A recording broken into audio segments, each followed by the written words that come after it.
So Matt Stapera of BuzzFeed at the Nye-Ham debate asked atheists and creationists to write questions to the other side. So I'm going to answer the 22 questions from creationists to those who believe in evolution. All right, here we go. Well, for my part, I think that Bill Nye is doing an awesome job influencing the minds of children in a positive way. As someone who grew up, who was a child with Bill Nye the Science Guy on TV, he does an excellent job of boiling things down, presenting them to kids, and getting them fired up about learning, about science in general, about how interesting and exciting and fun the natural world is. So I would say definitely. Well, for me, I'm an atheist, so the answer is no. Don't believe in a divine creator, so I have no emotional attachment to it. But religions, some of the beliefs, some of the followers who purport to have their reasoning based on a support for a divine creator scare me. They scare me absolutely shitless. So no, but then there's people. Yes, absolutely illogical. Similarly, if you want to say that it logically you just make things at some different age, then you can throw out the watchmaker analogy. Right, the whole premise of the watchmaker analogy, that if I find a watch, I assume that it had a creator, is that looking at things, observing, and putting them against my experience, it's reasonable for me to assume that one thing will follow in the way of another. So yes, it is absolutely illogical in the same way that it's illogical to believe that a watch sprouted up out of the ground. No, it does not. Exactly the same way you'd explain any natural phenomena. You're talking about inanimate objects, the sun and the earth moving relative to each other.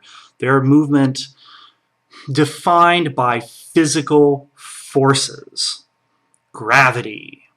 The laws of planetary motion have been set down for centuries. They are completely uncontroversial, and they do not at all require the existence of God. They only require the existence of the planetary bodies that are orbiting around each other, as well as the effects of gravity.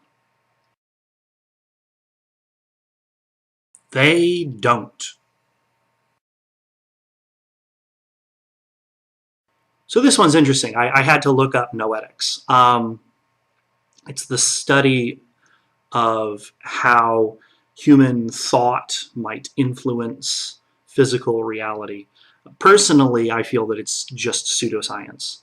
But I'm open-minded to all fields of inquiry. However, in regards to the question, is creationism viable? It's absolutely, noetics is absolutely irrelevant. Well, I don't. I don't require that there be some objective meaning in life. Um, Personally, I am an existentialist, so I believe that there is no objective, intrinsic purpose to anything. We create purpose in all the universe, so far as we've observed, so far as we've experienced. We are the only thing that's here that can create and ascribe a purpose. Rocks don't do it. Insects don't do it. Other animals don't do it. They don't have language. They don't have philosophy. Purpose is an abstract concept. Um, we ascertain values and then we attempt to live our lives in a way that is consistent with those values. Meaning is something that comes from us. It doesn't come from our environment. Well, it's Not an unfair question, because we don't really know. We can't definitively say. Um, but by chance is kind of a yes or no thing, yes and no. Um, anything that happens within the natural world that has some chance of occurring happens due to the interaction of natural forces. So you have to have a certain amount of matter. There has to be conditions suitable for life. We're experimenting with what those are, right? We're asking the questions, what are the conditions that would allow life to arise? And unfortunately, we have a really limited vantage point. We haven't traveled to many, right? We traveled to one alien world to take a look at what's there. We haven't found extant life forms beyond our own. It's hard to address, right? But yeah, the theory would be if God didn't create it, then it arose naturally in the universe. Oh, that's cute. But of course, the Big Bang Theory is really just a way of articulating what we observe when we look up in the sky. It's the redshift of light coming from other stars as they move away from us. The universe is expanding. That's the Big Bang Theory. If it's going out, then it came from a point. And I don't believe that God said it and bang, it happened. So there you go. All right, so this is another interesting one because I don't know how representative you think that these different beliefs are. Um, all right, personally I find the notion of design panspermia to be science fiction, right? That we don't have evidence of there being life on other worlds. So saying that life here was designed by life somewhere else um, is several steps away from the evidence.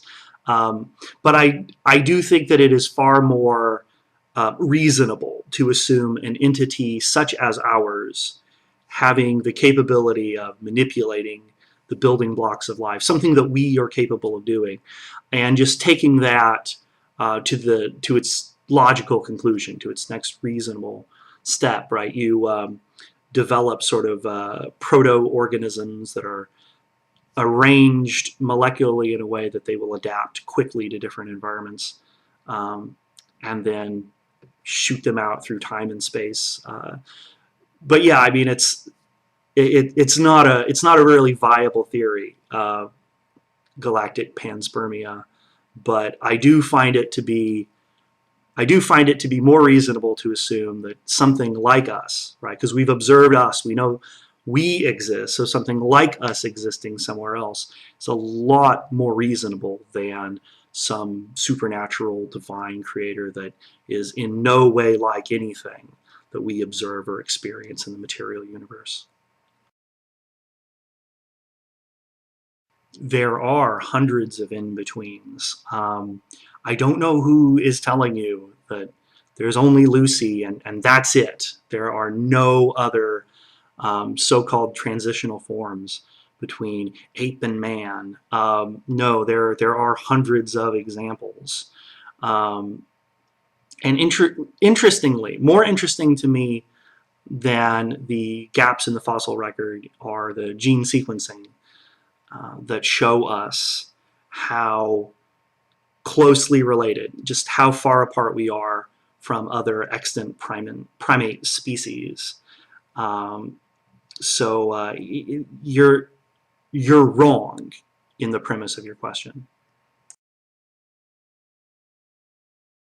So again, this one is interesting. This is an interesting question. Metamorphosis of insects from larva to adult is really strange. It's really a bizarre thing. And there aren't very many robust theories to account for it. It's interesting though, the premise of the question, right? Does it help support evolution? Because I guess the answer here would be no. But it doesn't address that question of, so therefore creationism is viable. Well, no, it's not. What you're looking at here is sort of the limit of what we are able to explain now. You're looking at an area of active research. And it just seems odd to me that you would look at something and say, well, this area that we are actively researching in right now doesn't support the theory in general. We start with a foundation and then we work our way up. Right. So it would be like saying, does the fact that we are actively researching black holes, does that support the theory of gravity, the theories of the laws of planetary motion? It's just it's a backwards way of looking at the process of science, but an interesting question.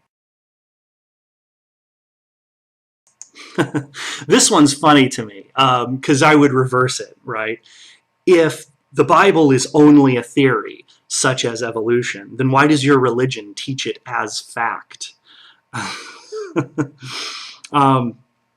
This is a question that, not to be mean, but if you're asking it, then you are willfully ignorant at this point.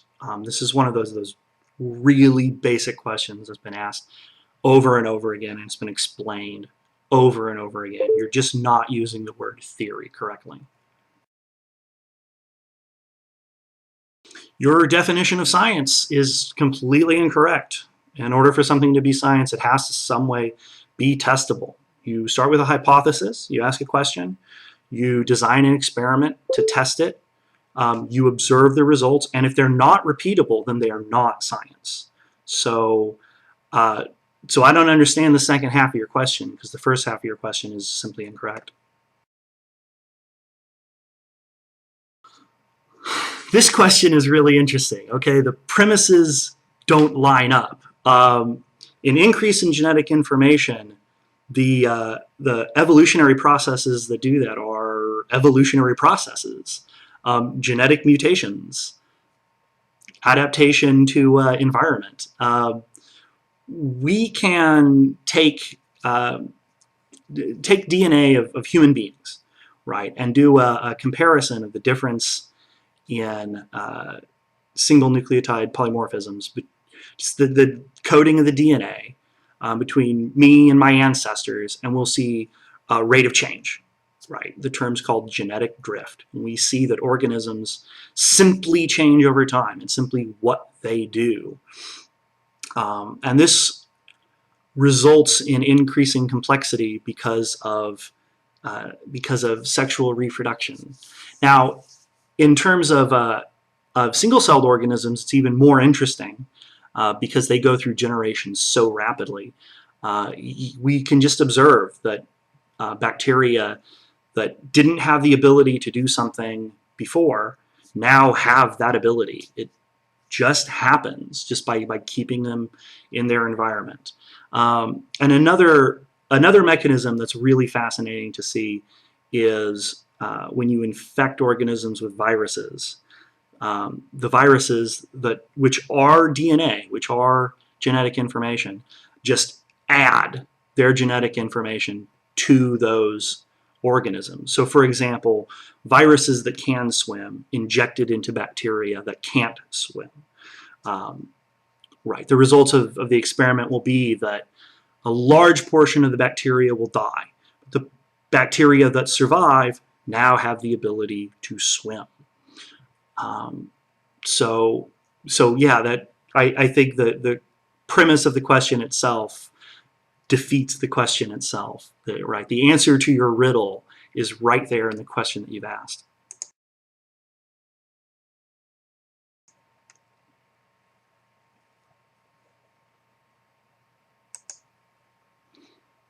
Okay, so this is interesting. This is not a scientific question, but a philosophical question, right? I don't believe in salvation, so I certainly don't believe that my purpose is salvation, but I don't really believe that there is a purpose, that I have a purpose. Any purpose that I would have to be imposed upon me, and I feel that that is slavery. Um, no, freedom is the ability to determine my purpose for myself. But I don't do it through some decision. I don't make a declaration, my purpose is this. Rather, I live my life. So, I mean, I could say now, right, as a bachelor, as a single man, my purpose is to get married. But then once I'm married, I can't say, well, my purpose was to get married. I have to continue to live my life. Any goals that I set for myself, I want to continue to live, and I want to continue to set more goals past that. But maybe I'm just not looking at purpose the way you're looking at purpose.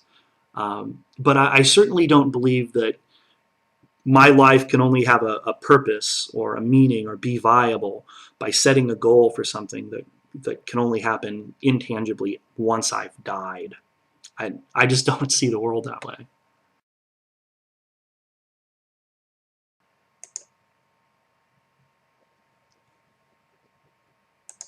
I've addressed this one. There is not just one Lucy. So, sorry. Yes, you can. You just have to look up into the sky. Um, you need to read the literature on what the Big Bang is, because you're using it, in scare quotes, just like the word faith.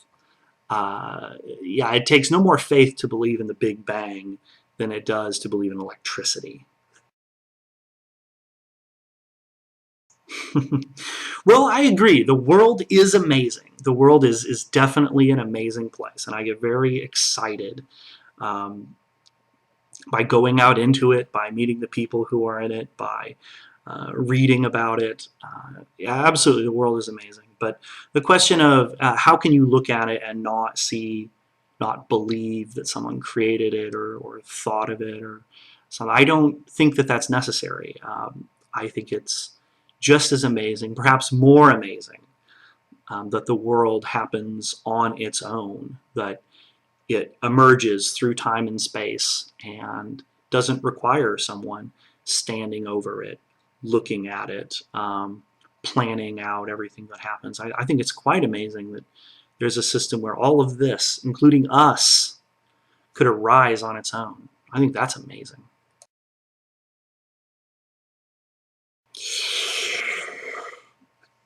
There was no exploding star. There was nothing, and then things came to be. Um, the term that's used here to describe the point of origin is the singularity. And uh, the problem with trying to ask where did it come from or what was before it is there really is no such thing, right? There's no such time before time. There's no such existence before existence.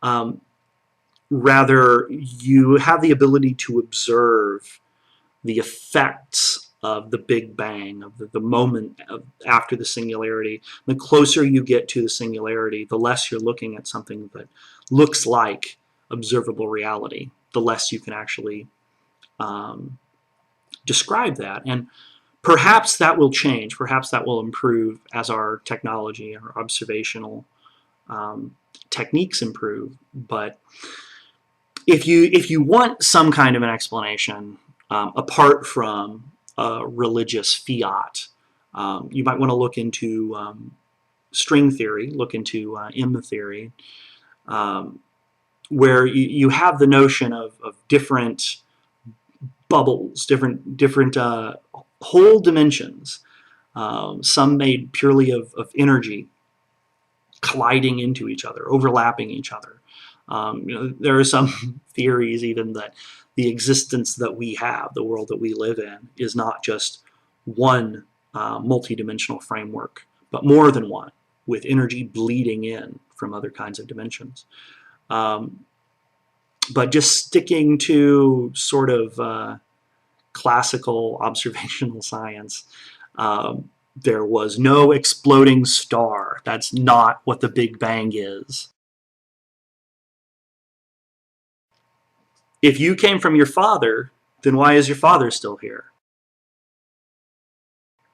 If you came from the United States, why is the United States still here? Well, one way to look at it is that you are still a monkey. The lowest taxon that contains all monkeys is simians, and simians includes humans and other apes. When we use the term monkey, we use it to mean non-hominid simians, but really, monkey includes you and me. We did not evolve from monkeys, certainly from no extant population, extant species of monkeys. Rather, we share our closest common ancestor with chimpanzees. Now, we are not evolved from chimpanzees either. Chimpanzees are as evolved relative to that common ancestor as we are. This is another one of those questions that it's been asked so often and explained so often that if you're still asking it today, you are just willfully ignorant. Um, you understand that all life on land purportedly evolved from life in the water. So why not ask, why are there still fish? Why didn't all of the life leave the ocean and come up onto land where things are better? This is just not at all how population genetics works. Simply because two populations of a species were isolated, began to drift away from each other and became separate species, doesn't mean that one or the other will go extinct. Some animals continue to live on for tens or hundreds of millions of years, long after their more evolved ancestors die off. Now, genetically, they're all distinct from each other. The alligators that exist today, the alligators of 70 million years ago, they're not the same creatures. They are just morphologically indistinct. If you sequence their genomes, you'll be able to tell the difference. So this question just remains baffling, but not because we can't answer it. All right, so those are my answers to these questions. I hope you guys enjoyed the ride. I'll catch you later.